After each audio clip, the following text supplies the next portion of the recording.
Ta znaša približno 19 evrov, od česar mestna občina v zadnjih letih subvencionira okoli 70%.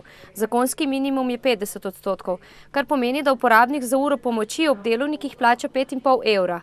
Pričakovanja občine bodo šla v smer, da bi uspeli se spogajati za nižjo ceno ali s tem, da bi dom starejših občanov znižal ceno storitve, ali pa s tem, da povečamo potem ta delež na 80%, kar pa pomeni potem, da bo treba zagotoviti več sredstev v proračunu.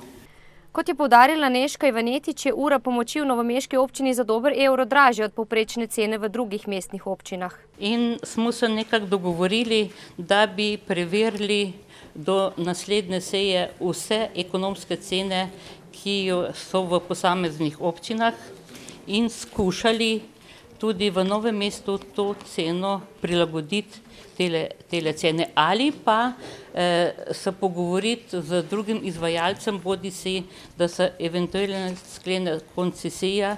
Kot pravi župan Alojzij Muhič, je treba na zadevo gledati širše. Kaj se skriva za ceno, za kakšne storitve gre? Dom starejših občanov po njegovem kakovostno opravlja svoje delo, zato je zdajšnja cena upravičeno višja.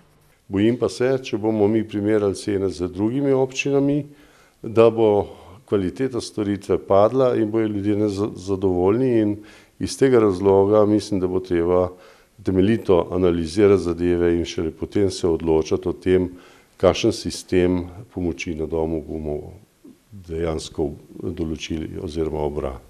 V novomeški občini je ta čas 197 uporabnikov pomoči na domu, povpraševanje po storitvi pa narašča vsako leto.